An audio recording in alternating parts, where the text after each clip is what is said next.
Colanco o si Mr. Sebastian? Mas influential na inmate. Kasi nung umalis ako, hindi pa naman sila ganong kalaki. Although sa Matrix, it was, nung dumating ako doon sa Matrix, sa pag-aaral ko, it's Colonel Maclang, followed by Trestisa, na tinapon nga sa ano, kaya galit na galit sa akin din, si JB. Well, Wala pa si Colanco. nando na pero wala po siya sa ano, wala siya sa Matrix na ginawa ng mga informant ko. Well, nung paalis na ako, si Colanco is just a budding bosyo. Pero si JB kasi charismatic ito eh. Multi-talented tong taong to eh. So, I don't know, parehas lang sila. Thank you very much, Mr. Chairman. Thank you for that. Tanong ko lang kay General Magalong. Meron po kayong matrix, di ba? Nasaan po doon si Peter ko? Kasi dinideny niya na drug lord siya eh. Pero meron kayong matrix dito. Marami na kayong investigasyong ginawa. Kailan siya sa inyong monitor nagsimula at kung nagtapos man, dahil sinasabi niya, although yung referral, nagre-refer lang siya, I think that is still part of, ibig sabihin, hindi naman siya tumigil dahil nagre-refer pa rin siya. Sa inyo pong pagsisiyasat, saan po lumilitaw si Peter ko? Your Honor, he is on top of the supply chain. Siya po yung nasa taas po. Hanggang from what period to what period? Ang alam po namin, 2002 po, per our information. 2002 to? 2002 po. Hanggang kailan? Hanggang po nung bago po sila nalipat sa Building 14 nung nag-take over na po yung Special Action Force. Kasi po nung pag-take over ng Special Action Force, nagtaka po pa po sila bakit po yung kanyang selda kakaiba sa mga selda ng ibang mga ibang preso o inmate po sa Building 14. Meron po siyang ragari doon, meron din po siyang martilyo, meron din po siyang natatakpan po yung selda niya. Marami po siyang false floor, false wall at false ceiling. Doon po nakuha yung ibang mga cellphones po niya. Hanggang 2014 yun, ha? Hindi po, hanggang po nung nag-take over yung SAC po nung July. Nito Tuloy-tuloy pa rin 2016. po siya sa kanyang transaction. Anong masasabi mo doon sinasabi ni Mr. Ko na hindi siya drug lord?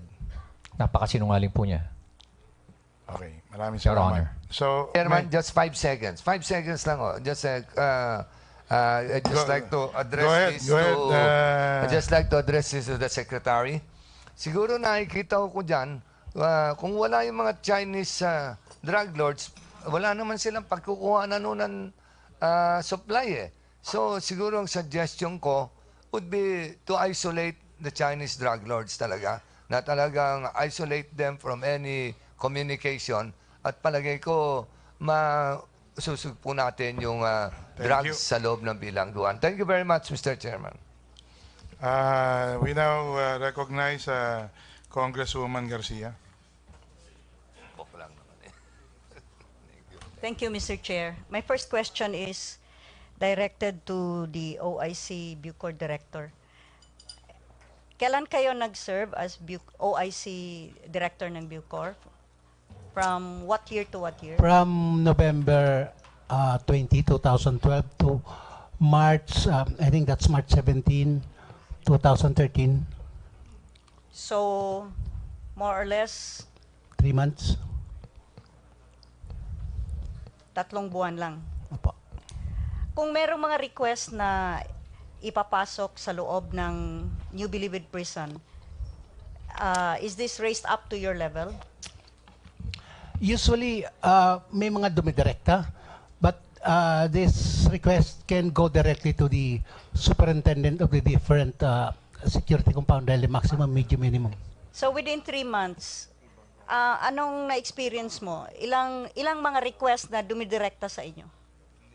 I had, I think, 4 or 5, hindi ko matandaan. Usually constructing materials, then yung iba di ko naman naaktuhan na, pero yung isa, I remember, it was the parang annual celebration of the Colangco Group, BCJ. Parang yun po. Kaya itong mga request na ito, out of the ordinary. Hindi to normal operating procedure na Yeah. kailangan na darating sa inyo para makabigay ka ng permission. During that time, dahil napakagulo, ordinarily, it can go only as low as the superintendent. Pero magulo nun, to play safe, inaakyat po to sa taas. At kung hindi pa rin kami sure, inaakyat namin to kay secretary. But yung tanong ko lang, siguro as far as you could remember, may 4 na request na umabot sa inyo, na dumirekta sila sa iyo for permission na ipapasok yung vehicle or construction materials or whatever. Tama ba? 4 times? Mga 4 times po. Okay. Now, I refer again to your paragraph 12. Kasi kahit, I think this was already brought up earlier by Congressman Acop, talagang walang relevance sa all other paragraphs eh. Kung babasahin natin, could you please read number 12 12, okay. of your supplemental affidavit? Sometime in February or March 2013, the then Executive Secretary Paquito Ochoa Jr. called and instructed me to facilitate the entry of a certain preacher, whose name I could no longer recall, to the New Bilibid prison. This includes the vehicle carrying the preacher. Okay, so this is all about a request of then Executive Secretary Paquito Ochoa requesting that a certain preacher na hindi mo na naalala ang pangalan would be allowed to enter using his own vehicle na makapasok. Is that right? Yes, Your Honor. Bakit napili mo ito out of the 4 occasions na may humingi sa'yo ng special permission? Kasi yung justification mo kanina, sabi mo, kasi out of the I Sir, just want to okay. to be very, very frank and truthful and transparent. Yes, Bakit ganito po. itong Okay. particular na request ang isinama mo rito? Ma'am, if you will see, this is a special request, categorized as the other special request. This one is more of a humanitarian and good Samaritan deed of the Secretary to accommodate somebody because I understand. But this affidavit has nothing to do about humanitarian tendencies. This is all about tell all about drugs, about money changing hands, and then suddenly you turn humanitarian. All the other requests, sabi mo, pinapasok yung construction materials, umaabot sa'yo, Ma'am. more or less, hindi yan dapat na pinapasok, but if may justifiable reason, sige, pinapapasok mo. Pero I cannot understand why, biglang pumasok to, wala naman talagang relevance to 200,000, 300,000, or 1.7 million from Mr. Ablen na dineliver kay Mr. Dayan, and all of these other revelations. Would you call this a revelation? Ma'am, I can call this information.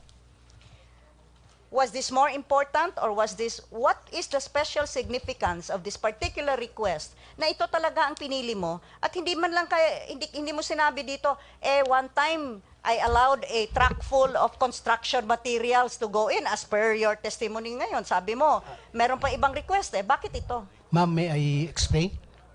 I'm asking. Yes. Hindi naman po lahat ng request is going towards something that is wrong. There are also requests like this to favor a preacher Bakit who ito nga? is limping. I would just like Nailagay to- ko lang po because Why not? It's a tell-all. Why not the request of construction materials ma'am, coming accepted into yun. the? If you have to Isa-isa lang po ang sagot, no? Let the please don't argue. yes, thank you Let po. the question. Let the congresswoman finish her question, and then you please answer. Ma'am, proceed please. Yes. Sinabi mo naman by way of information lang ito. You included this by way of information. Yes, of course, all of these are information, but all the rest are revelations of something that is worth investigating because this is involving drugs and this is involving money changing hands. Etong paragraph 12 has completely nothing to do with all the other revelations that you have presented in the previous 11 paragraphs. And that is why I tried to lay the premise and I asked you, may dumarating ba sa inyo ng mga request? Sabi mo naman, during your 3 months, yes ma'am, dumarating sa akin. Sabi mo, there were about 4 requests na dumirekta sa iyo. And I presume of the 4 na dumirekta, this is one of those 4 requests na dinirekta kayo.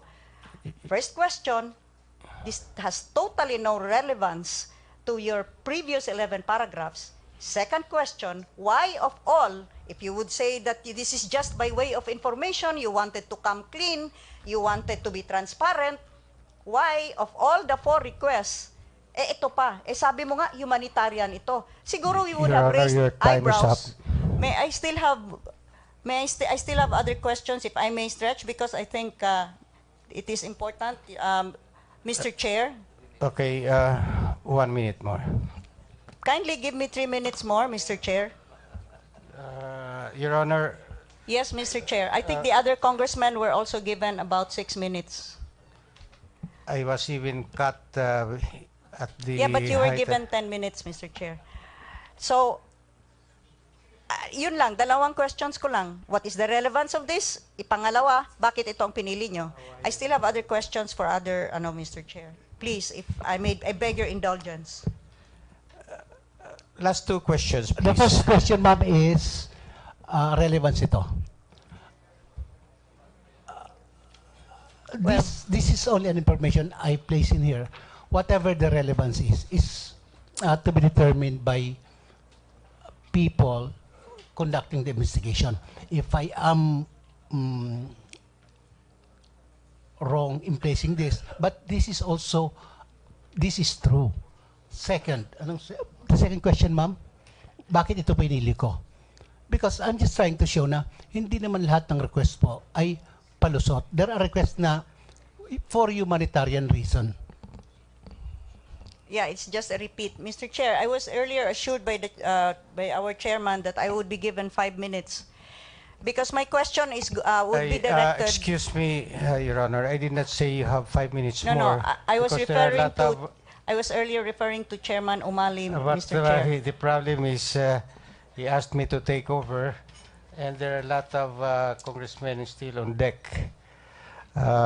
Okay, last 2 questions, Mr. Chair. Okay, Mr. thank you. J.B. Sebastian, Yes, Your Honor. you were earlier grilled on your inability to remember whether it was in fact 8 times or 12 times that you did see Secretary De Lima. Yes, Your Honor.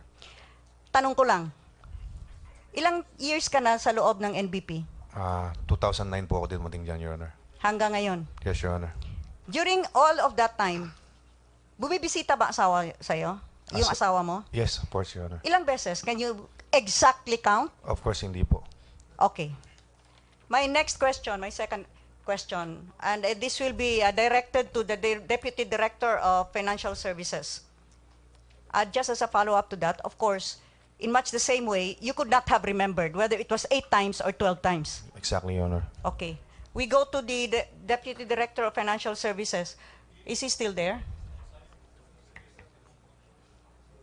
If he is not there, then Mr. Jonel Sanchez and Mr. Romel Falcasantos, you belong to the PSG. What does Yes, the ma'am. PSG stand for?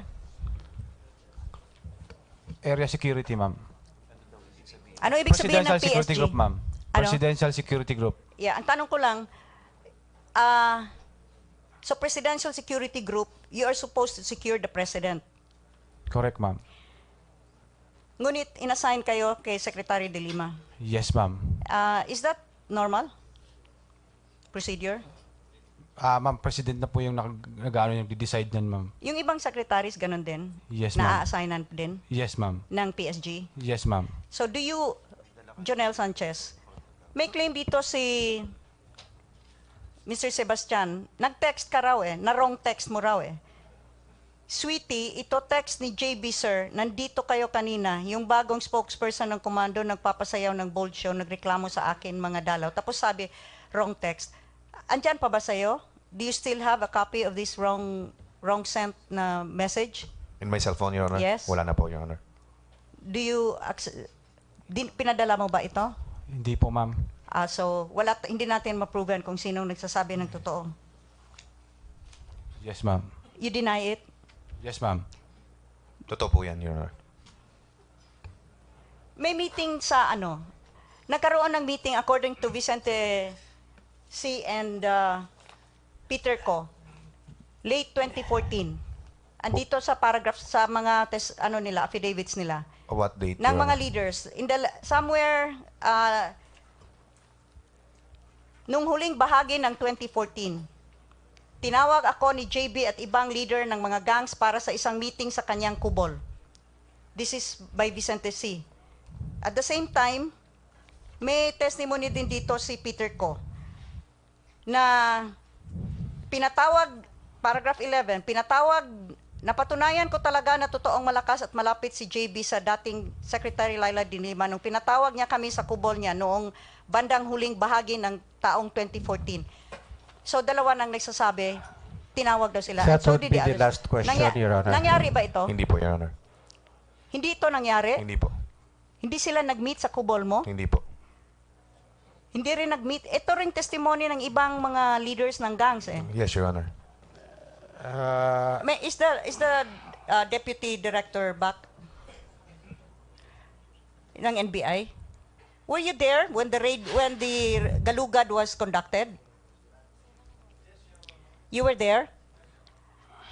Ilang kubols ang ini-raid ninyo?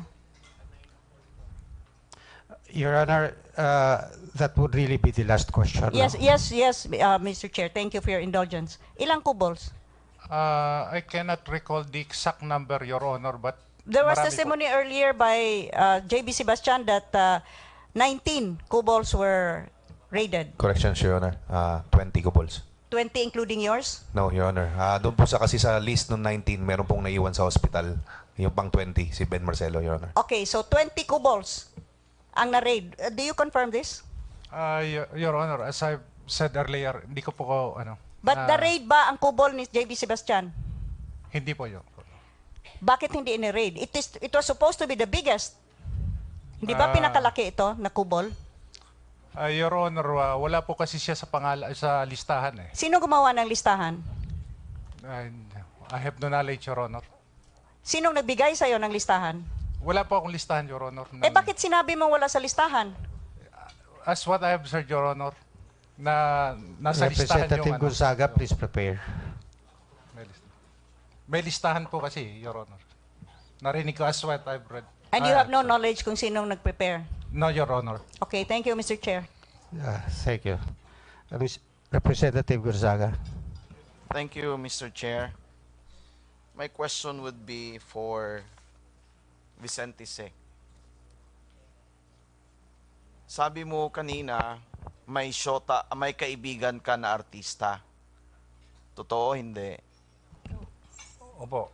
Opo. Ang sabi ni Areli dito, yung artista na pumapasok doon ay si Rosana Roses. Opo. Si Rosana Roses, totoo ba yan? Opo. Sinabi mo tinanong ka kanina ni Representative Crisologo, ang sabi niya, nagdadala si Rosana Roses ng babae para sa inyo. Totoo ba yan? Para sa mga kung gusto kumuha, hindi lang ako. Anong ibig sabihin ng kumuha? Kung sino gusto babae. Hindi nyo ba alam na sa sinabi nyo ngayon, may isang batas na pwede kayong kasuhan, yung human trafficking. So, dahil sa revelation nyo na ito, ay pwede kayong kasuhan ng Republic Act 9208 for human trafficking. Alam nyo ba ito? Hindi ako nagdadala eh. Hindi ikaw nagdadala. Oo. Si Rosana Roses ang nagdadala. Oo, siya punta dito, bihing na babae. Okay, sige po. Sabi nyo po rito sa affidavit nyo, ay nagbigay kayo ng 1 million pesos para maibalik kayo sa maximum prison from Sablayan, Mindoro Occidental. Opo. At sabi nyo rin dito na nagbigay kayo ng 600,000 pesos para mailabas si Peter Ko sa Bartolina. Opo. Totoo yan. At nagbigay din kayo ng 500,000 kay Colonel Eli. Opo. At meron din kayong binibigay na 100,000 to 200,000 twice a month for your privileges para matuloy yung mga kasiyahan nyo doon. Oo, kaduwakan. At saka, nagbigay ka rin ng 500,000 pesos dito kay Mr. George, kanang kamay ni Ragos. Totoo ba yan? Oo. At saka nagbigay ka rin ng 1 million pesos para kay Julius Rehoso para maibalik ka para bigyan ng pera si Undersecretary Baraan. Opo. All in all, nagbigay ka ng more or less 4.6 million. Saan galing tong pera mo? Yung iba, yung sa mga appliances, amak yun eh. Ano daw? Ambag-ambag. Oo, kasi yung mga, So, lahat na ito ay hindi galing sa droga. yun sa presyon ako, yung 1 million, yung 1 million balik, yun, galing sa akin, hindi ko loka, kinita. Galing sa droga. Oh, yun, Okay. yung iba hindi, yung iba yung pagbalik ko sa maximum, yung 1 million na yun, yung iba yung nag-ahinti, sinabi ko kanina may ahinti ako, may commission. Okay. Tapos yung iba appliances, hindi yun. Appliances Okay, thank you po. Opo. Sa inyo po, Sir Ragos, you have legislative immunity. So lahat na sasabihin ho dito at sa lahat na sagot mo cannot be used against you. Opo. Alam mo yon, di ba? Opo. Malinis ka ba? Hindi ka ba tumatanggap ng pera galing sa mga inmates? Yan po, admittedly, Yes or no? galing kay Jun Ablen, binigay niya sa akin galing sa inmates. Hindi ka ba tumatanggap ng pera as payola galing sa inmates? Hindi po. Hindi ka tumatanggap. Mr. Renante Diaz, you have executed an affidavit. Kindly look at paragraph 16 of your affidavit. Sinabi mo rito na may binibigay ka every month sa Office of the Director. Sino po ito na tinutukoy mo rito? I'm referring to Director Bukayo, Your Honor. Paragraph 19, may sinabi ka rito, mag-umpisa akong magbigay ng 1.2 million sa Office ng Director. Sino itong Office ng Director? That would be your last question, Your Honor. Tatlo na lang po. Mamaya gaganti ako 100, ha? Sino ito, Mr. Renante Diaz? I'm still referring to Director Bukayo, Your Honor. Okay. Ito pong paragraph 20. Look at paragraph 20. May sinabi ka dyan na nagbigay kayo kay Colonel Eli. Kilala mo ba si Colonel Eli? Yes, Your Honor. Sino ito si Colonel Eli? Siya po yung right hand ni Director Bukayo, Your Honor. Mr. Bukayo, after narinig yung testimony ni Second to Mr. the last question, Your Honor. Renante Diaz, will you insist that you are clean and do not accept money from the inmates? Si Your Ragos Honor, yan, ha? Si Ragos, hindi I po am kayo. always si Ragos. Ang sinasabi niya po si Director Bukayo, kanina po earlier, I heard his testimony. He was saying na bibinigay sa akin na parang documents. So I cleared it with Mr. Diaz. Ang sabi niya, these are documents given to my assistants and I was there. And these are documents for their request. Okay. So sinabi ko, oo, hindi. Kaya nga sinabi ko, Ragos, Bukayo. So sabihin mo hindi kasi si Ragos si Bukayo yung sinasabi. Na very simple naman 'yan, di ba? Yes, Hindi sir. mo ako sinasagot ng oo, hindi. Sir, nalilito na kasi interchangeably, you were calling me Director Bukayo. Kaya nga sabi ko, Mr. Director, tumatanggap ka ba ng pera? Hindi. Ang sabi niya, tumatanggap si Mr. Bukayo. Ikaw yung before ka Mr. Bukayo, di ba? Yes. Okay. So, thank you po. Wala na po akong time. Okay, next is Congressman Bravo. Congressman Bravo.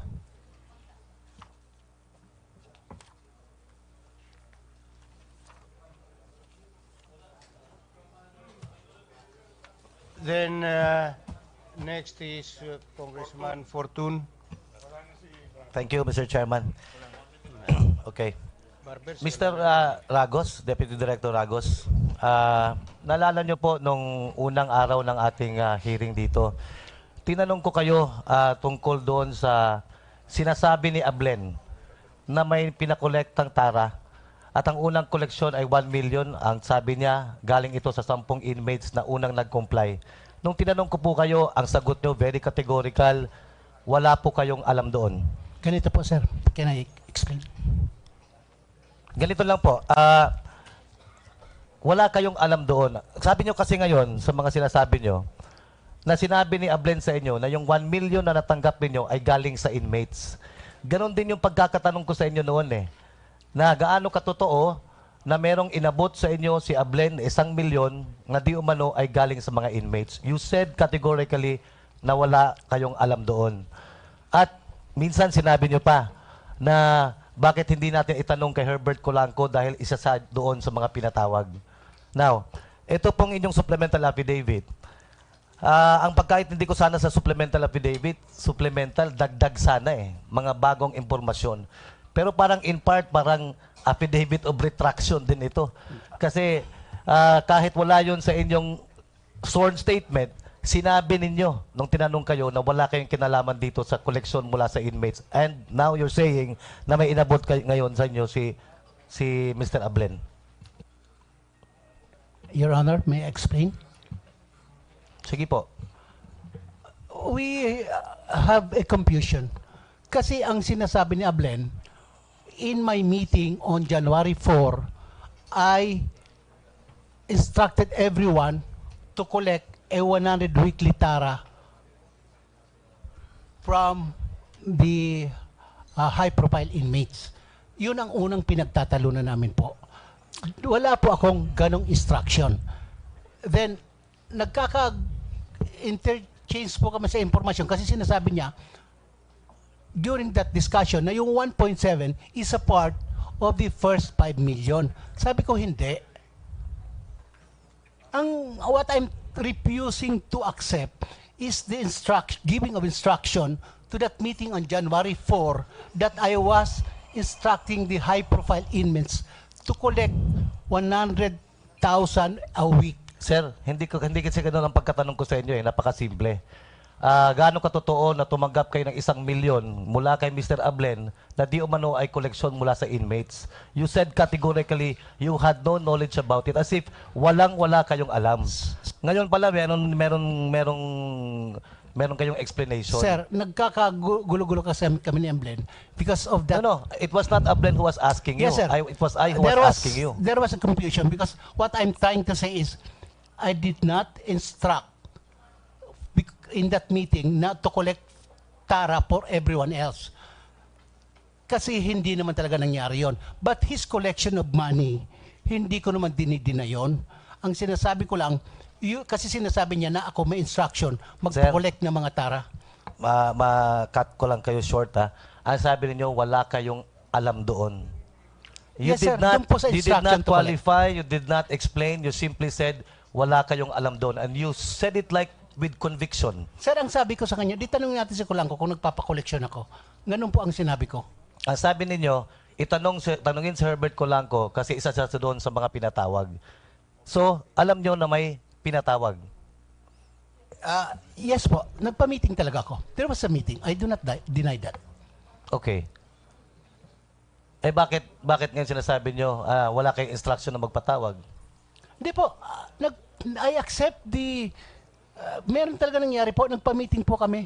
Ang dinidinay ko lang naman daw po, yung kinausap ko yon na sila magbigay ng tara weekly kasi that meeting was for the purpose of maintaining the peace and order doon po sa loob ng Bucor. Sir, sabi ni Mr. Peter ko sa kanyang affidavit dito, babasahin ko sa paragraph 9. Pagpasok ng taong 2013, ipinatawag ako sa opisina ni Director Ragos kasama ang iba pang high-profile inmates. Isa-isa kaming kinausap ni Director Ragos. Kayo mismo, what he's saying is, it was you yourself who talked to them. Isa-isa kaming kinausap ni Director Ragos at sinabihan na magbigay ng 100,000 na lingguhang tara na sinunod ko naman. Ano Sir. yun? Anyway, nandito ako, sir. Tinanong ko si Peter ko, ano ba yan? Sabi niya, si June ang nangingi sa akin. Pwede niyo pang tanongin, sir, attendee po ito si JB, si Peter ko, saka si Vicente C. You can ask them now po. Kung talagang kinausap ko sila at nangingi ako ng 100,000. Kasi nandun po sila. Sa isang room, nandun kami lahat. Sige, tanongin natin si Mr. Peter ko. Sabi niyo sa inyong affidavit po, kinausap kayo mismo ni Director Ragos para magbigay ng tara na 100,000 kada linggo. Totoo yan? Totoo lang yung si Chun, yung mata niya. Yung Si Director Ragos mismo, siya, yung tao niya. Yung ang nakipag-usap sa pangalan inyo. Si Chun. Kulang mo 100 na. Basahin ko po sa inyo ang inyong affidavit, ha? Sabi niyo, isa-isa kaming kinausap ni Director Ragos. So lumalabas na si Director Ragos mismo ang kumausap sa inyo. Ano bang totoo ngayon? Yung ano? Tinatanong, sino nagsabi talaga? Si Director? Si Director ba? Yung sabi na bibigyan Ang ang bata niya yung si Chun, sabi si Lacos lang. Yung gusto 100, 100. Ano din. So sinasabi niyo ngayon, mali itong affidavit ninyo? Yun sabi niya si OIC Lacos. David, yung Klaruhin natin to, ha? Sabi ninyo dun sa affidavit ninyo, isa-isa kayong kinausap ni Director Ragos at sinabihan. So it appears that in that meeting, Director Ragos was there and he personally spoke to all of you and required each of you to give a tara of 100,000 pesos a week. Sa affidavit, nakalagay doon, si OIC OIC Ragos mismo Ragos. nagsabi. oh, yan, yung bata niya, yung sabi niya. bata niya Oo, nagsabi. kuha na yun si sabi OIC lang. Bigay niya OIC lang. Gusto mong baguhin yung affidavit mo? Oo. Mali yung affidavit mo na eh. David, Yung salaysay mo, mali, bali. So ang salaysay ninyo ay mali? Yung parte na yun. oo. Yung Sino nagsabi talaga sa inyo? yung sino yung tungkol? Yung tungkol sa 100. 100. Yung si sabi niya yung mata niya yung OIC. Bata ni OIC, oo. Sabi yung OIC lang. Ano din? Ang kuha na 100 lang. Sino nagsabi mismo? Yun ang tinatanong ni Congressman. Hindi malunod ako. Maintindihan. Oo. Yung sasalita mo. Si OIC Lacos lang yung bata niya. Ang kuha mo, sabi niya si OIC Lacos. Ang bigay na 100, si kuha na bata niya ng kuha. Pila, si Hindi kayo Gusto nag-usap ni Director Ragos? hindi ba yung si bata niya? Anyway, Director Ragos, Your Honor, I understand that Congressman Alejano waived his 3 minutes for me. I think, Sige, please. okay. Director Ragos, tanong ko lang sa inyo. Sabi nyo, si George Goff ay nagbibigay sa inyo ng 800,000 pesos galing sa caterer. Opo. Yung catering business po ba sa NBP, legal na transaksyon yan? The catering business is a legal transaction kasi alam ko po, dumadaan yan sa bidding. Okay. Kung legal transaction yan, bakit nagbibigay ng 800,000 sa inyo ang caterer? Ano po yan eh? Malulugi na po sila dyan. Ang laki-laki ng 800,000 na binibigay ng caterer sa inyo. I was even surprised, pinadala na ako bigla. Anyway, to be frank, hindi naman ako santo, kinuha ko ito, then dineliver ko ito, and happily, nakakapag-comply ako pa konti-konti sa gusto na mangyari ni Mr. Dayan. Did you not doubt the legality of the 800,000 pesos that was given to you?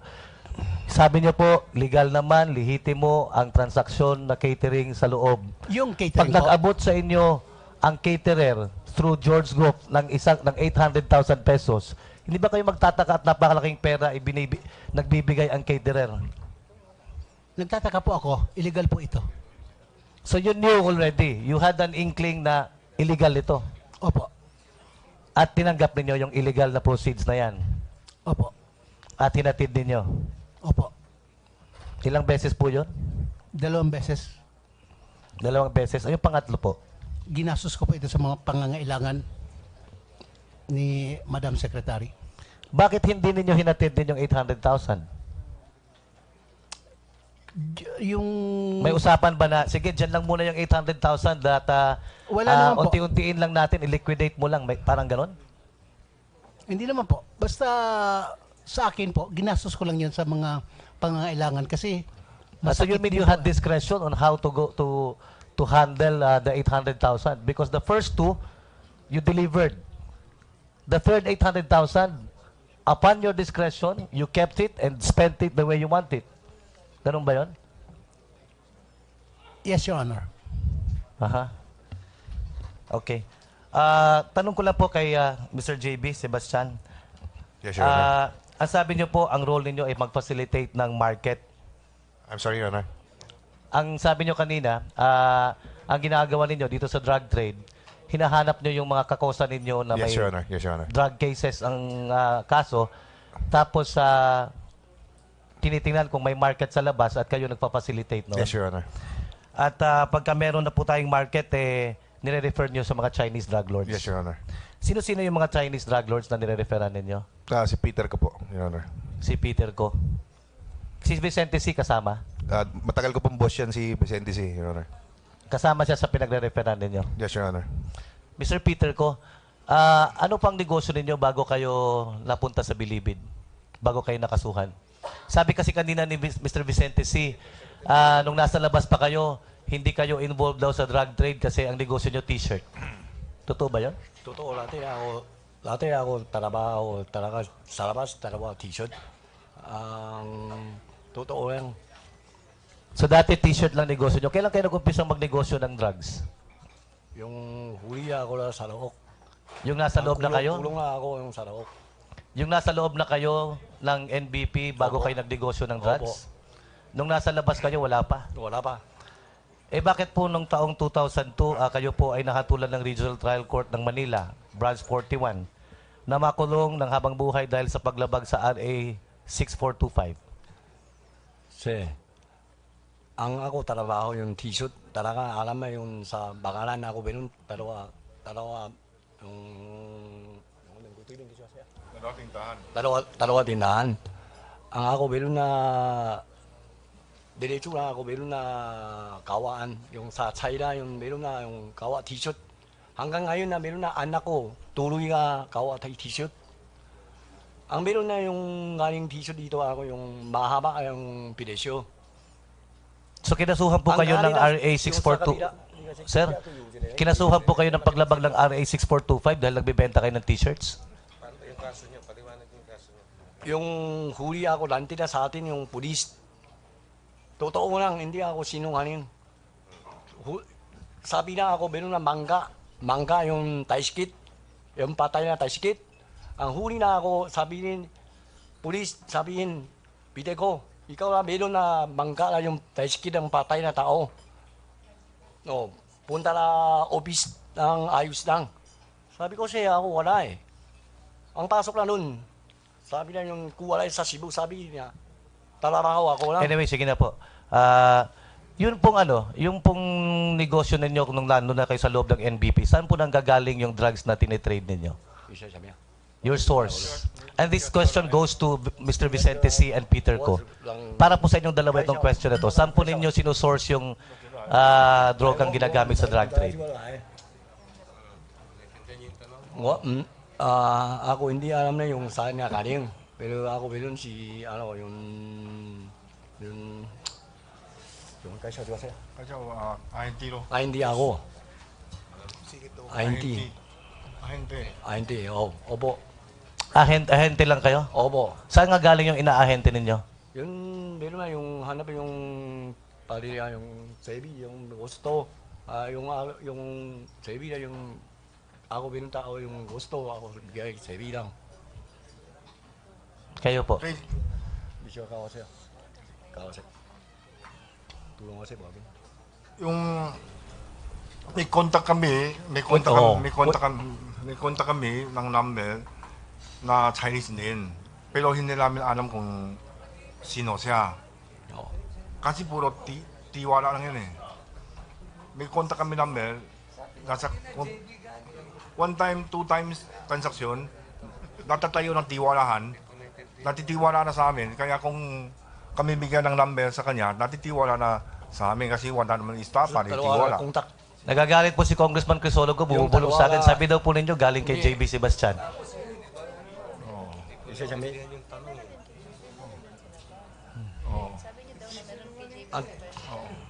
Ano po totoo? Mayroon din, sa labas mayroon din. Sinabi ko sa'yo, galing sa ibang tropa. Yun, kung one time, two times, wala ka istapa sa kanila, mayad na, di wala na sa'yo. Anytime, pwede ka na kumuha doon. Siya, hindi. Ito lang kuha yan. So saan galing talaga? Saan daw galing yung shabu na pinagpinala? Eh yan, hindi natin alam kung galing sa... Siguro, hindi ko ano na, kung kasi... Hindi ko na alam talaga kung saan galing. Pero, importante, kumita lang tayo eh. Anyway, please go to another point. Okay, I'm going to another point, Mr. Chairman. I'll ask Mr. Junel Sanchez. Mr. Sanchez, you said you underwent a lie detector test? Yes, sir. Do you have knowledge already of the result of your lie detector test? Wala pa, sir, as of now, sir. That was answered by NBI. Nandito po ba yung NBI? Pumasa daw po. Pumasa. Kung pumasa po sa lie detector test si Junel Sanchez, gusto ko lang malaman, paano po ninyo kinakandak yung lie detector test?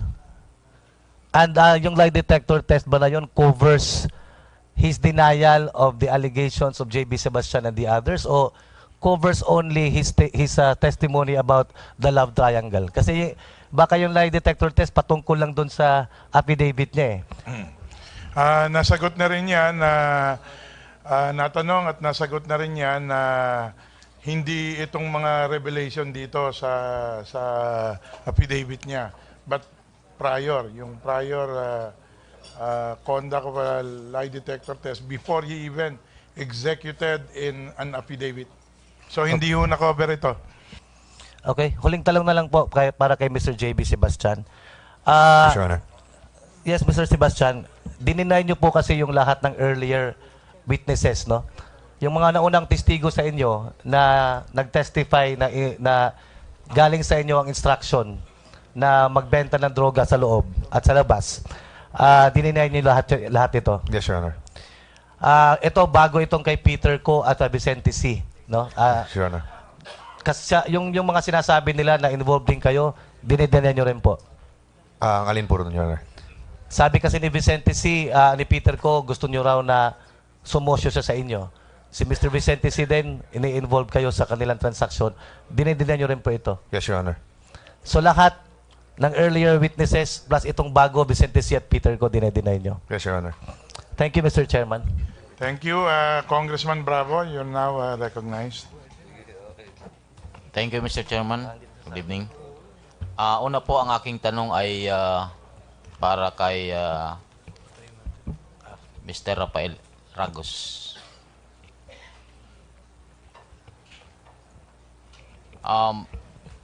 Clearly, you affirm and confirm that you delivered money to Secretary De Lima, right?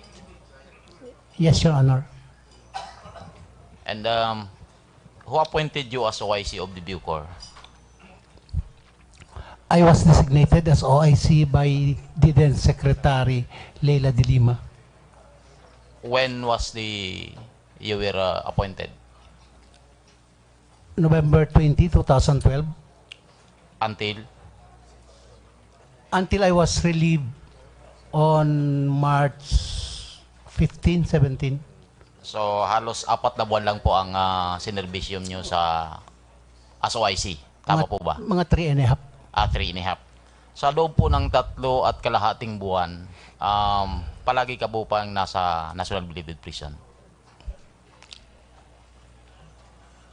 Halos nandoon po ako nakatira sa Director's Quarter. At ikaw po ba ay binibisita ng ating secretary during your stay in BP? Opo. At sino po ang kanyang kasama pag bumibisita sa inyo? Ang kasama niya is around 7 to 10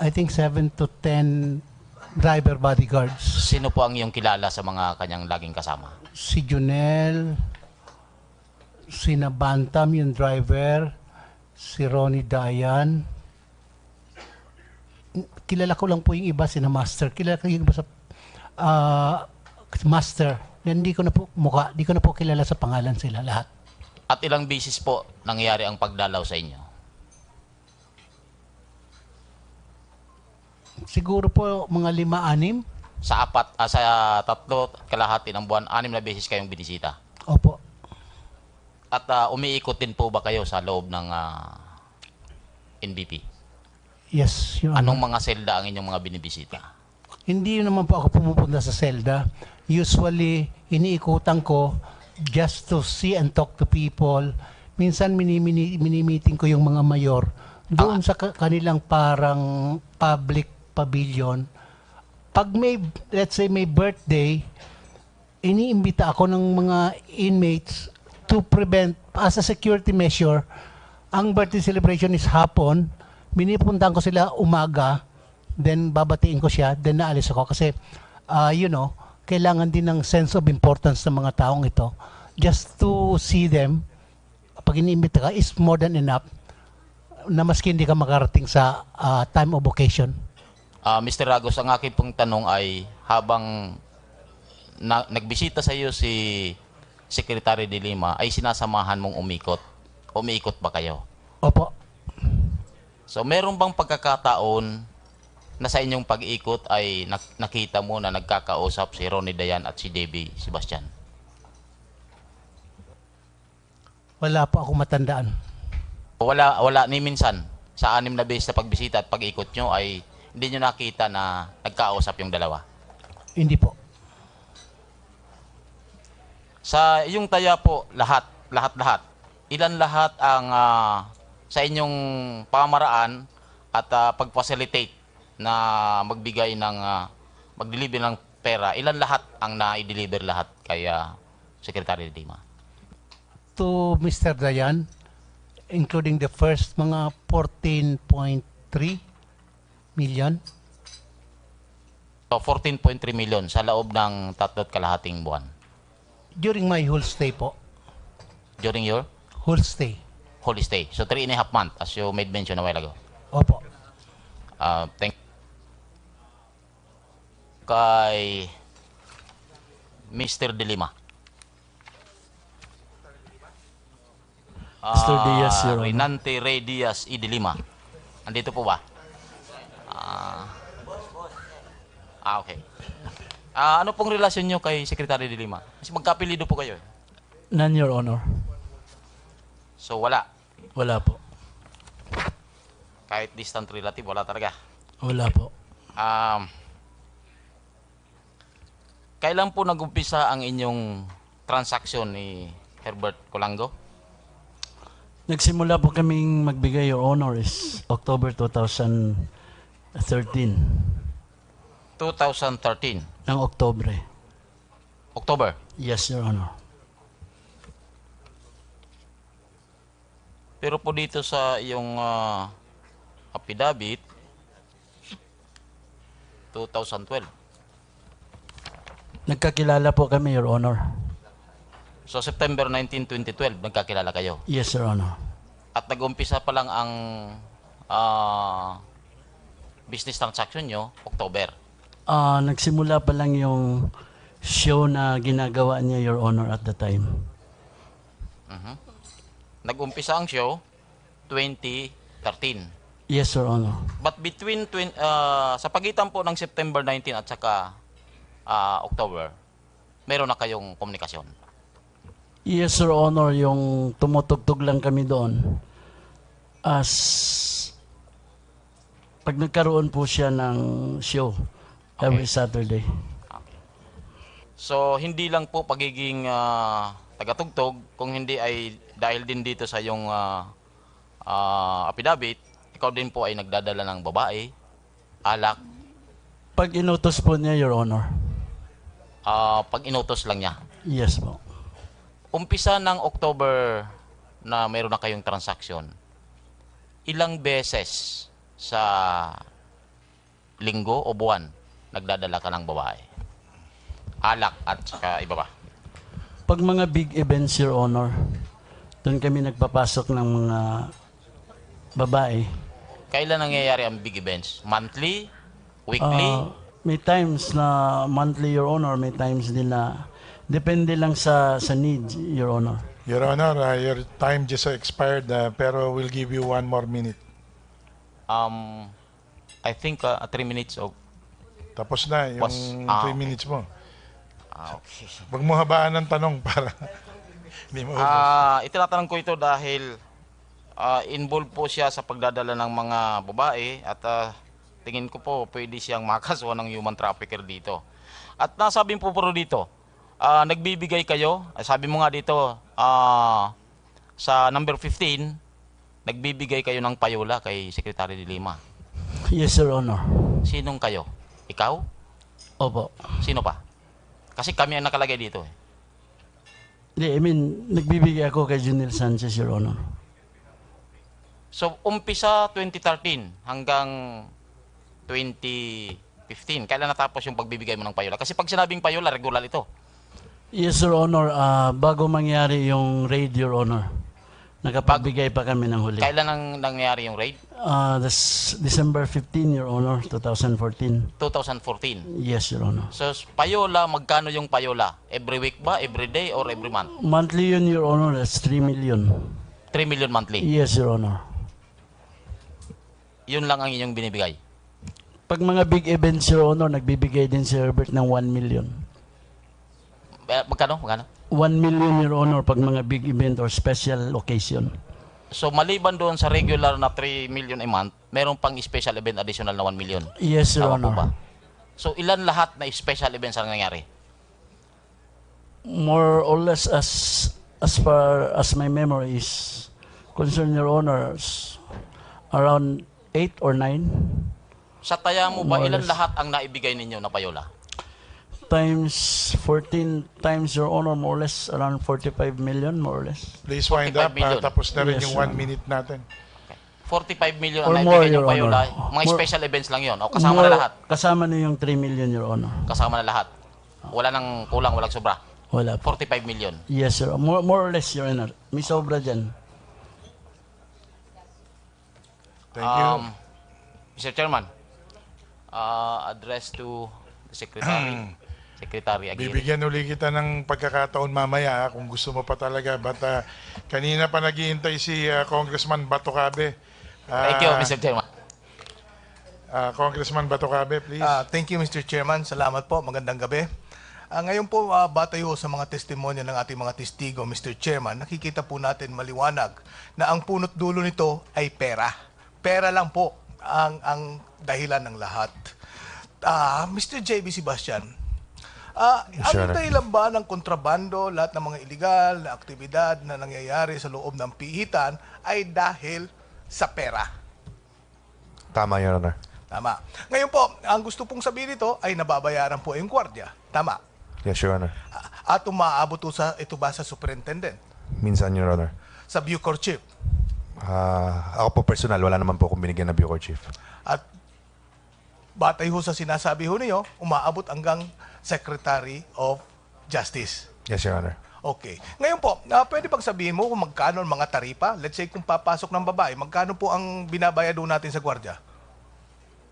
The average, 5,000 to 10,000, Your Honor. Papasok ng armas?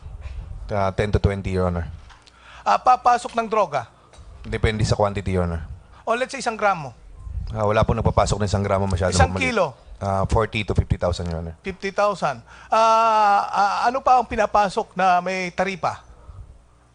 Cellphone, Your Honor. Cellphone, magkano ang cellphone?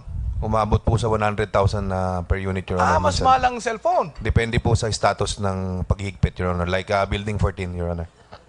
Ganon. Ngayon, kung nagiging mahigpit ang kalakaran sa kulungan, tumataas din ang taripa. Tama? Yes, Your Honor. Gaya ng pag-imbestiga po namin ng Committee on Justice noon, nagkaroon ng investigasyon, nagkaroon ng paghihigpit. Yes, Your Honor. Tumaas ang taripa. Wala po ngayon nagpapasok, Your Honor. Ngayon, wala na nagpapasok. Because of the SAF-up. Okay. May SAP. Ngayon, ito ang gustong sabihin ay dahil ito sa mga Bucor personnel. Yes, Your Honor. Okay. Ngayon, tingin mo ba magbabago pa ang mga Bucor personnel na to? Mahirap sabihin, Your Honor. Okay. General Magalong, I understand you conducted some studies on this, ang mga intelligence po ninyo. Tingin po ba ninyo ang pananaw po ito sa mga Bucor personnel po? Mababago pa kaya ang pananaw na to tungkol dito sa korupsyon sa loob ng pihitan?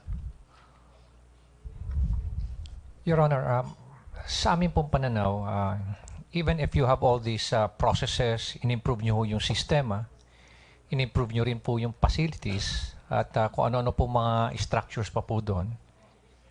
Again, the weakest link po dyan is yung human resource, yung personnel po.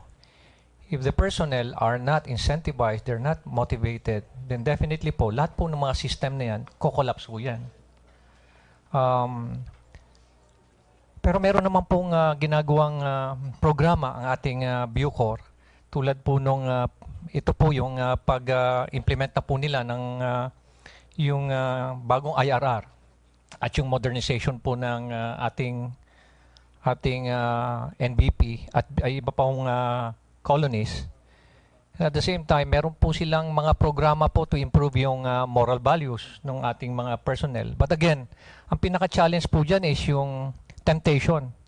Napakalaki po talaga nung napakalaki po nung ino-offer nung mga inmates na involved sa drug na talagang ang hirap pong tanggihan. Kung kaya nga ho nilang i-corrupt yung matataas na opisyal, kaya nga ho nilang i-corrupt pati ho mga pati ho yung mga general, lalo pa ho kaya yung mga personnel sa baba.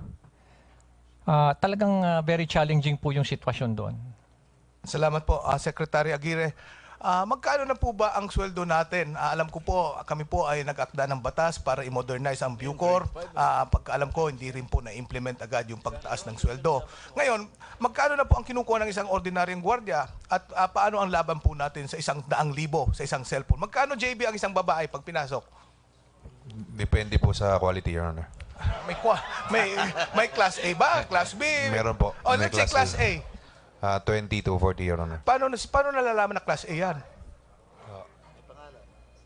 Medyo artistahin, Your Honor, pag class A. Anong pinakamababang class? Class C, Your Honor. Paano naman yung asawa? May bayad din yon? Ano pong asawa, Your Honor? Yung papasok ka ng asawa, may conjugal visit? Hindi po. Walang po bayad yun? Wala po. Walang bayad. Kung hindi asawa, yun ang may bayad. Yes, Your Honor. Okay. Secretary Aguirre, paano natin lalabanan itong napakalaking pera para mapatino po natin ang kalakaran dito sa ating mga kulungan? Well, Mr. Chair, yun nga po ang sinasabi ko talagang lahat, I think everybody, with a very few exceptions, talagang tainted na silang lahat. At yung ginawa naming reorientation, retraining, ay talagang ako mismo, hindi ako niniwalang they will be reformed by that way. Kaya kasi yung mga maliit na gwardiya, ang sweldo lang natin, correct me OIC Asuncion, kung mga grade 5 lang wala pang kalahati ng mga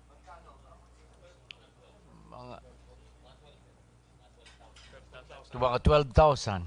So halos kalahati lang nung sa uniformed services natin. Kaya dapat dyan siguro, isama na rin sila katulad ng sa sweldo sa mga police, mga teachers. Kasi talagang walang-wala But makikita mo dyan, if you conduct some lifestyle check, mga brand new ang kotse niya mga yan. Kasi yung mga cellphones nila, talagang binabayaran sa kanila ng 20,000, 50,000, kahit 100,000. Now, will you agree, Mr. Secretary, if we propose the abolition of Bucor and instead create a new agency, a new revitalized agency away from this culture of corruption? We fire all this Bucor personnel? I agree. Kasi ang unang plano namin dyan ay itapon doon sa malalayong lugar para mapilitan na silang mag-resign. Pero because they're protected by civil service laws, kung magkakaroon tayo ng another agency, then practically there will be no violation anymore of the security of tenure. Kasi there will be a new office. So I think we better consider that, Mr. Chairman. Ngayon, I want also from the perspective of a top at the leadership of Bucor. Ngayon, Director Ragos, may tatanong po ako sa inyo. Ilang taon na po ba kayo sa serbisyo? Siguro ilang dekada na po kayo sa serbisyo. Ngayon, ano po ang nagudyok sa inyo? At kayo na po ay ginawang delivery boy ng mga dapat sana bantayan ninyo ng mga inmates. Bakit to? Ang gaya ninyo na supposedly the top-notch official in our penal system ay ginagawang tagadala ng pera ng may nabantayan ninyo. Bakit nagkaganuno? Ano ang nagudyok sa inyo? Para malaman po namin kung anong batas ang gagawin po namin at hindi na maulit na gawin po ng isang Bucor director na mag-deliver ng pera na galing sa mga inmates na binabantayan sana na dapat niya. I was shocked the first time na nakita ko ng ganun pala kalalaki ang pera. But then, kamalian ko po yon na sumunod ako at dineliver ko. That's my fault. Dahil ba sa shock ito? O dahil sa temptation? Dahil sa ambition? Ano po kaya ang pwedeng gawin namin para mapigilan ang pagiging pagka-shock ninyo? We can call it ambition. Dahil sa ambisyon, nagawa po ninyo and then you were eaten by the system. And instead of guarding supposedly the inmates, they were the ones lording it over you. Tama po ba? Yes, Your Honor. Yan ang problema natin, Mr. Chair. And I do think that is the primordial problem that we have to solve is to regain our penal system and give it back to the government. Thank you, Mr. Chairman. Maraming salamat.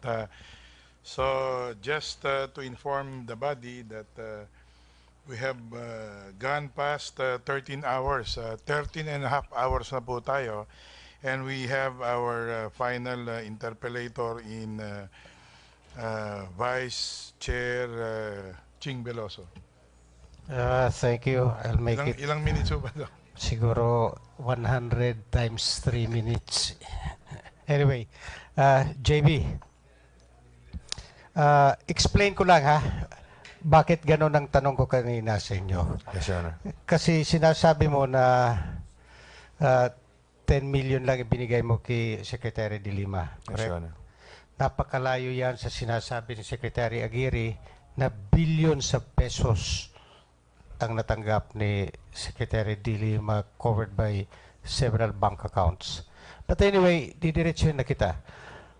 The purpose of this inquiry is to, one, find out kung totoo na may proliferation ng drug trade sa New Bilibid Prison. At totoo naman yun, di ba? Yes, Your Honor.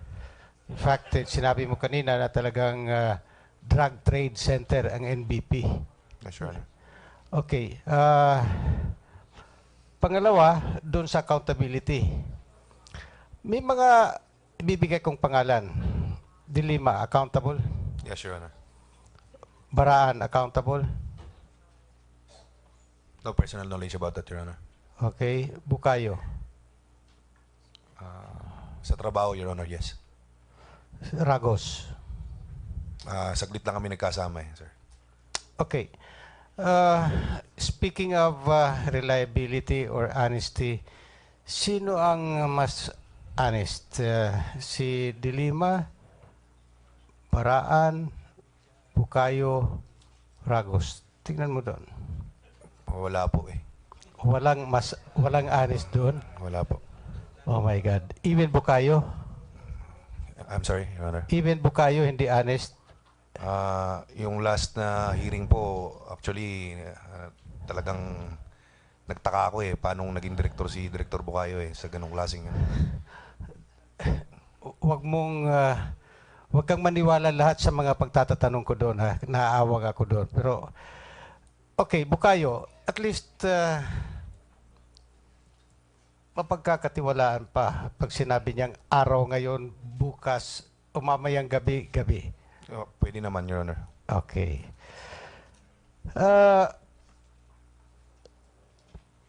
Talagang hindi nakadalaw si De Lima sa kubol mo? Dumalaw po, Your Honor. Mag-isa lang siya? Hindi po yung mag-isa siya. Official visit po, Your Honor. Kasi sinabi ni Bukayo na after that grenade throwing incident, Yes, Your Honor. dumalaw sila sa kubol mo. Totoo yun. May nag-inspection po sa kubol ko, Your Honor. Marami po sila eh. Well, sinabi ni Bukayo, si De Lima pumasok doon mag-isa, siya nasa labas. Hindi po ganun. Okay, dito tayo sa mga testimonies mo. Gusto ko lang i-wrap up ito, ha? Gusto kong ayusin yung report ng committee. Yes, Your Honor. After the transfer of the so-called NBI-19 Yes, Your Honor. to NBI, nasolo mo na ang drug trade sa NBP. Hindi po, Your Honor. Sino ang mga kasosyo mo doon? Tuloy lang naman po, medyo na-disrupt ng konti dahil yung mga sources po na malalaki napunta sa NBI. Pero may mga Chinese citizens din po na iwan, and then the same with the Filipino traders. So nabawasan lang, pero hindi ko po para masolo. Percentage-wise, ilang percent ang nabawas? 40 to 60, Your Honor. 40 to 60%. So kung 40, 60% ang natira. Maybe, Your Honor. Yes, Your Honor. Sino ang mga principal traders sa loob? Kasama po lahat sa NBI 19, Your Honor. Yung after the... Yung naiwan po. Halos wala na, Your Honor. Yung mga personalities kasama po talaga sa NBI. So, ikaw na nga lang mag-isa doon. Hindi po. Marami po rin po kami. But on interpellation kanina, ni Representative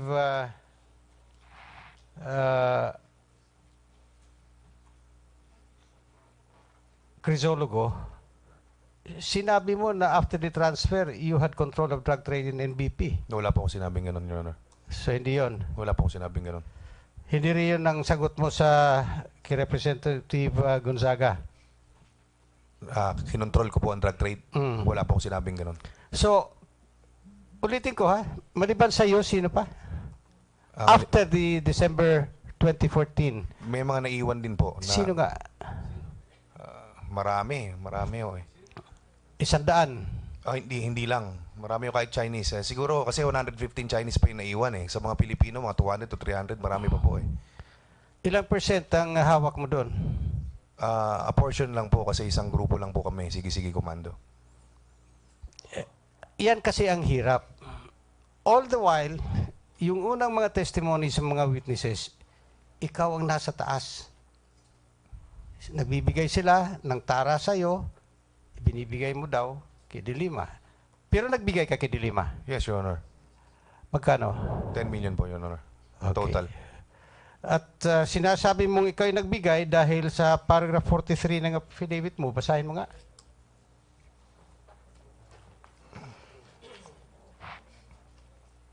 Noong paalis na ako, sinabi ko kay Secretary De Lima na, Ma'am, may bigay ako sa iyong pera. Paano to? Kay Junel ko ba iabot ito? Sumagot naman si Secretary De Lima na hindi ko kasama si Junel ngayon. Iwan mo na lang dyan. So in effect, alam ni De Lima na pag binibigay mo ang pera kay Junel, yan ay dumarating sa kanya. Yes, Your Honor. Okay. So mali yung sinabi kanina ni Representative Rocamora na hindi siya humingi ng tara for her election purposes. Si Ma'am mismo nangingi. Oh. Hindi po. Si Junel po nagsabi sa akin. Oh, pero dumidiretso din kay De Lima. Inaamin mo kanina. Yes, Your Honor. Okay.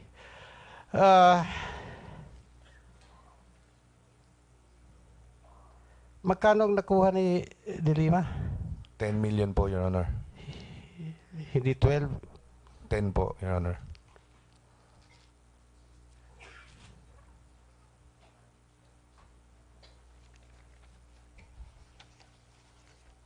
Basahin mo nga yung 46, paragraph 46. By the way,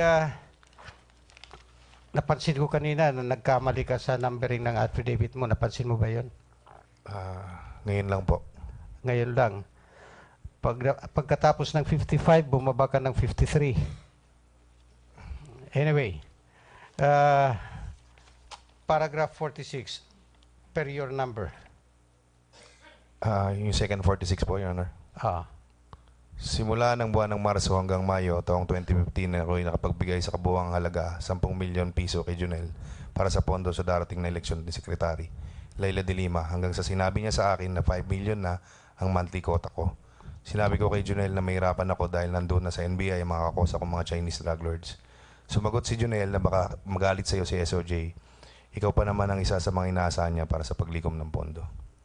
Simula March to May. Marso hanggang Mayo yon, di ba? Yes, Your Honor. Before Marso, magkano ang binigay mo kay De Lima? 2 million po, Your Honor. At saka 2 million kay Junel. After May, magkano ang binigay mo? Yung March, ang ibig ko sabihin dito sa March hanggang Mayo, yung tig to 2 million po sa 3 buwan. Okay, bago nagmarso, magkano ang binigay mo sa kanya? Total of 4 million na po. Magkano? Total of 4. Before March. Yes, Your Honor. Pagkatapos, yung March to May is 6. 6 million, Your Honor. Anong buwan yung before March na nagbigay ka ng 4? Before Christmas, Your Honor. Tsaka January 8, Your Honor. Before Christmas? And January 8, Your Honor. Magkano yon? 2 million, Your Honor, and another 2 million na January 8, Your Honor. Before Christmas, nagbibigay ka kay De Lima? Isang beses po, kay Junel Sanchez before Christmas. But just the same, nagbibigay ka? Yes, Your Honor. Magkano? 2 million nga po, Your Honor. Yung Christmas hanggang March, yun ang sinasabi mong 2 million. Isang bigayan po na 2 million na before Christmas. What month was that? December po, Your Honor.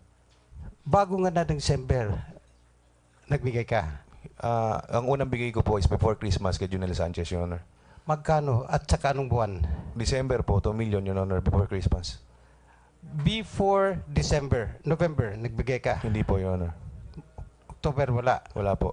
So wala kayong bigayan? Wala po, Your Honor. Since 2009, wala kayong binibigay? Wala po, Your Honor. Anyway, naririnig mo yung mga pinagsasabi ng mga witnesses dito? Yes, Your Honor. Kasi nakikita mo yan sa TV? Yes, Your Honor.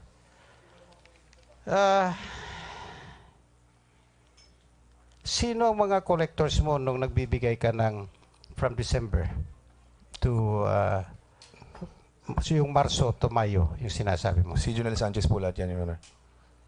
Binibigay mo kay Junel? Yung una po, sa opisina ko, binigay ko kay Junel Sanchez mismo. Yung succeeding, yung March, yung 3 huli.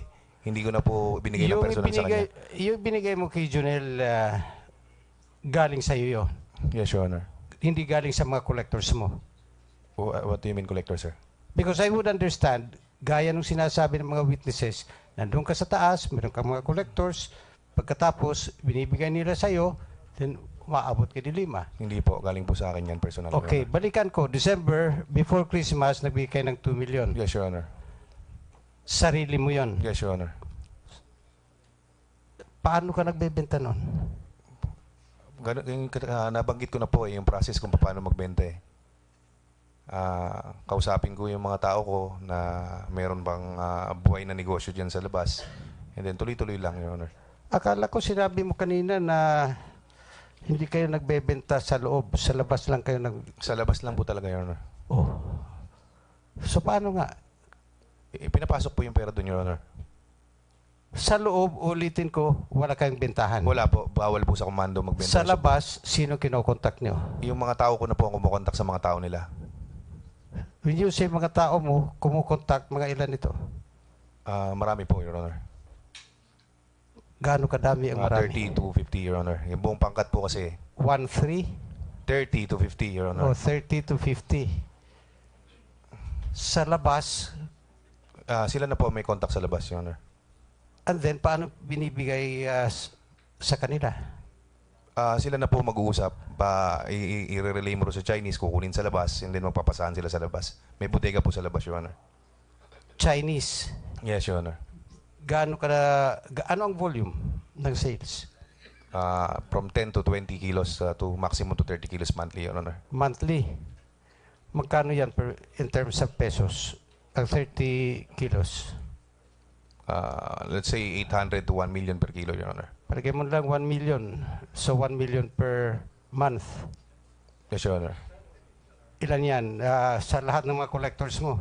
Wala po akong collectors, Your Honor. Sarili ko pong pera yung binibigay Yung ko. mga tao mo, nasabi mo sa labas nagbebenta. Opo. Yung kita po doon, yung proceeds po noon. Kaya nga, sa labas, 30 kilos per month sa bintahan A nila. maximum of 30 kilos per month, Your Honor. Average of? Iba-iba po, Your Honor. Depende kapag may nahuli. Kasi yung 30 kilos, hindi naman po makonsider na profit mo kagad yun eh. Palagay mo na lang, kasi sabi mo 10 to 30 kilos, di ba? Depende po sa season, Your Honor. My God, lumalaling ang gabi, mahabang istorya natin. Hindi po, pero yun po talaga ang kalakaran sa droga, Your Honor. Hindi nyo po talaga maintindihan kung hindi kayo nagtinda ng drugs. Turuan mo nga ako next time. Anyway, Sure yun. palagay mo na lang 20 kilos. Would that be a safe average? Safe, Your Honor. Safe average, 20. Yes, Your Honor. Magkano ang 20? Equivalent. Let's say 20 million, sir, kasama na po yung markup price. 20 million per month. Hindi o. Yung 20 million po, may kasamang kapital eh. Kailangan nyo pong bayaran yung... Kaya nga, per month yun. Hindi po 20 million yun per month. Yung sales po yan, gross po yan. Kaya nga, sales o gross, Yes, 20 Your Honor. million per month. Yes, Your Honor. Ang nagkakapital, sino? Wala po. Hindi po kailangan ng kapital kapag maayos kang kausap, Your Honor. Lalong lumalabo. Hindi po. Ang mga tauhan mo, mag-trade sa labas at a gross of 20 million per month. Yes, Your Honor. Pagkatapos, ang remittance kanino? Sa Chinese, Your Honor. Chinese sa labas. Sa loob yan po, Your Honor. Oh. Your Honor, your time just expired. Bago lumabo ito eh. Okay. Baka kasi nyong i-wind up na. Sige. Tatanungin ko pa Peter ko. Hindi na. Okay. Well, that would be all, Your Honor. Thank you, Your Honor. Thank you po. JB, magpakabait ka. Sayang ka. Thank you po. Maraming salamat po. Maraming salamat po sa inyong lahat. Now, actually, we're now approaching our 14th hour in about 20 minutes. We wanted to get the inputs from the resource persons. In particular, IBP, nandito pa rin po sila and stood by us in this long, grueling hours of interpellation and hearing. I was wondering kung pwede bang isubmit nyo na lang yung inputs nyo because to save on time, yung meron po ba kayo, Attorney Buenaventura?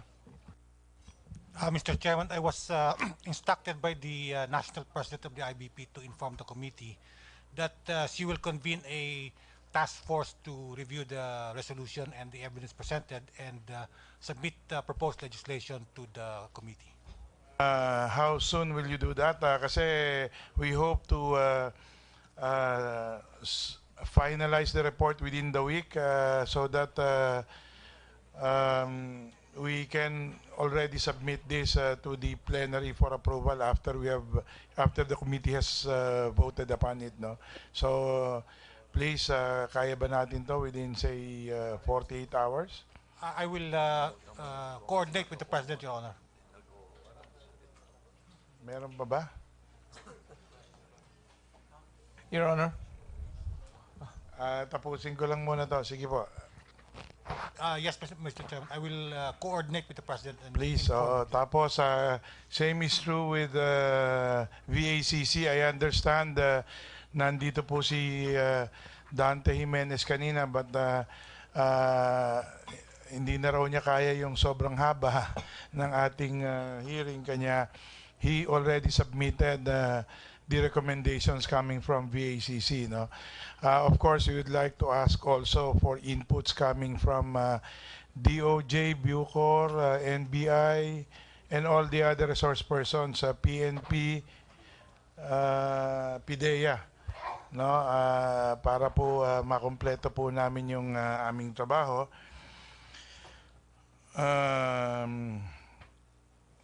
Congressman Rocamora, meron ka pa bang pahabol?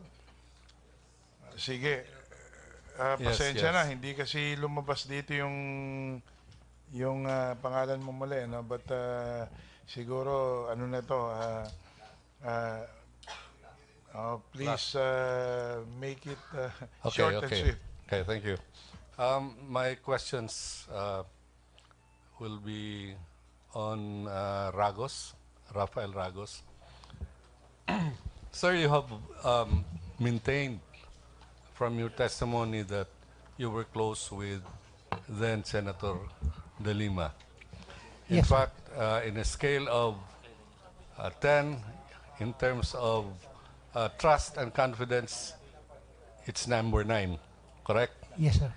Yet, I could not see in your affidavit, in your original affidavit, nor in the supplemental affidavit, wherein you stated that you even discussed this scheme to raise funding for her campaign from the NBP inmates. Yes, I did not. You did not. That is because you did not discuss this with her. She did not ask you to help her in that manner. It's Ronnie Dayan requesting for the raising of some money for the campaign. Yes, precisely, because it was all Ronnie Dayan, correct? Yes, Your Honor. Now, you did not also state in your affidavits that this money that you delivered to Dayan was made in the presence of Secretary De Lima, because she was not present when you delivered it. The first delivery, that was November, she was there, and Dayan even handed the bag containing money to the then Secretary De Lima. That was before Dayan told you that there is a need to raise funds for her election Yes, Your Honor. campaign. Yes, That Your- was before. Yes. And in fact, this money that you received and turned over to him was one of the reasons that made you say that this Dayan has a propensity to ask for money. That is correct. Yes, Your Honor. And so I presume that there were other times when he received money other than that occasion. That's why you said propensity to ask for money. You mean before November? Before he asked you to help him in raising money. You mean I have some experience in him? Yes, knowing that he has previously asked money. That's why you said propensity. to Are ask you for saying money. my experience or things that I know about him? Things that you know about him, of Yes, course. yes. Okay. In fact, in a subsequent statement, you said propensity to amass fortune or money. Yes, Your Honor. Okay. So, in all this, you only know that it was Dayan who had been asking money to raise funding for her campaign. It was not De Lima herself who asked you for help. Personally, De Lima did not, but Ronnie did. Oh, well, that's what I wanted to ask.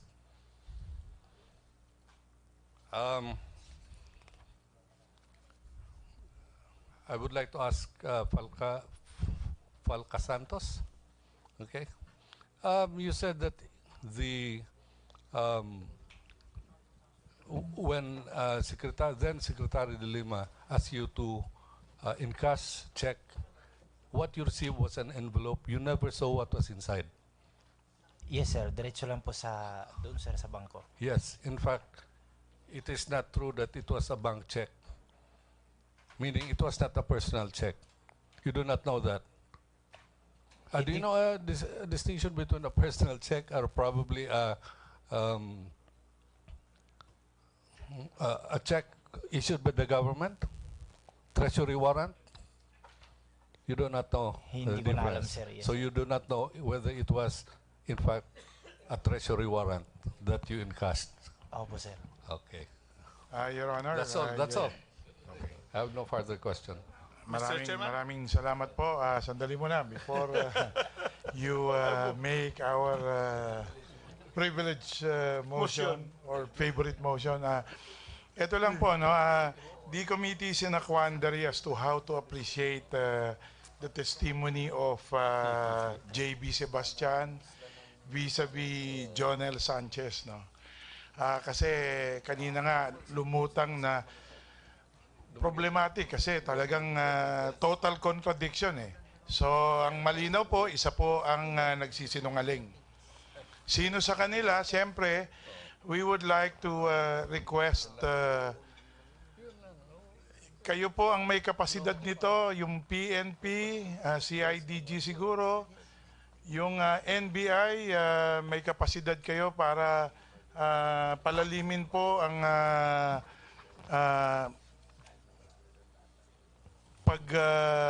tingnan ng mas malalim yung mga involvement nitong mga taong nabanggit. PIDEA siguro po, General Peña, dahil this is all about drugs, we would like to get your inputs on this. And dahil PSG po itong si Jonel Sanchez, we would also like to request PSG, yung head ng PSG, yung mga nag-interrogate sa kanya, for your position paper on to give us and to guide this committee on how to treat ito pong dalawang ito. Kasi dalawa po yan. Si JB Sebastian binigyan po ng immunity. Kung nagsisinungaling po sa kanya siya, then he violated the condition of his immunity. Yung kay Jonel Sanchez naman, kung siya po ay nagsisinungaling, then he is liable for perjury, and therefore this is a contumacious act that has to be punished by this committee. So sa ngayon po ay dahil wala kaming kapasidad ng ganyan, ay kami po humihingi ng inputs coming from the said agencies, because you know better and you can investigate deeper into the involvement of these two individuals, no? So yun pong yung hihingi namin before we really move to our favorite motion. But before we go to our favorite motion, maraming salamat po sa inyong lahat. As I said, this is our last hearing. Unless si Dayan po ay mahuli, baka yun po, if there is one reason that we should reopen this inquiry is if and when Dayan, who is also in the center of this controversy, ay nahuli, because we have already issued the warrant para kay Dayan for his contempt of the Committee on Justice and of the House of Representatives. So maraming salamat po sa inyong lahat, including yung mga interpreters na last minute ay nandito po kayo. Maraming salamat. Of course, Department of Justice for leading the way, and PIDEA, NBI, Bucor, PNP, ano pa po ba? IBP, VACC, at saka yung PSG. Kung meron po ako nakalimutan, pakitaas lang po ang kamay bago natin po wakasan itong ating pagdinig na ito. Meron pa po ba? Public Attorney's Office also. Ano pa? Of course, siyempre yung lahat ng miyembro natin, lalo tigit, nasa na ba si majority, ay talaga namang tinapos niya. At saka all throughout the 4 hearings, talagang sinubaybayan tayo at inasistihan tayo pag-secure ng mga immunities and the like. Siyempre, maraming salamat po yung media. Maraming salamat po. We hope that we have enlightened the citizenry of the gravity of the problem dito po sa correctional pillar of the criminal justice system. And as I said, hindi po magtatapos itong hearing na ito.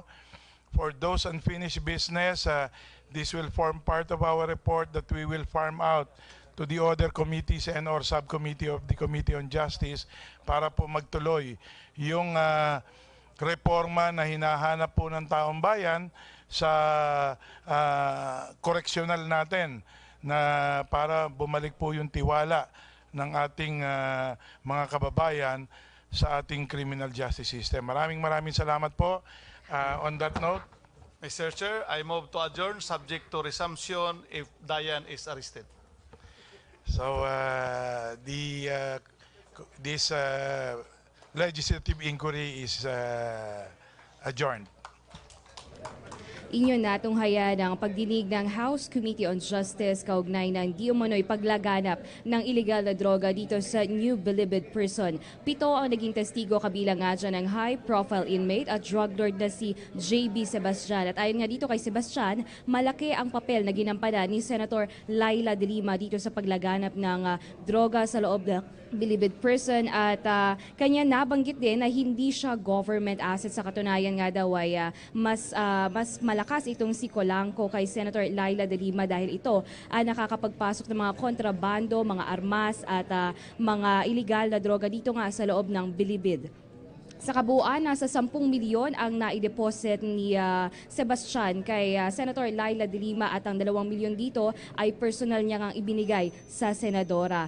At bukod dyan, tumestigo din sina Peter Co, Reynante Diaz, NBI Director Rafael Ragos, Vicente C. Romel Falca Santos. Kapag pinagsama-sama ang kanilang salaysay, iisa ang mabubuo dito. Mayroong centralized collection ng drug money sa Bilibid at ito ay dinadala nila kay Senator Laila De Lima. Sa ngayon, pinapatawag na ang controversial na driver ni Senator Laila De Lima na si Ronnie Dayan upang idepensa ang kanyang sarili at magsabi ng katotohanan. At yan muna pinakahuling balita mula dito sa Congress para sa PTV News, Eunice Samonte.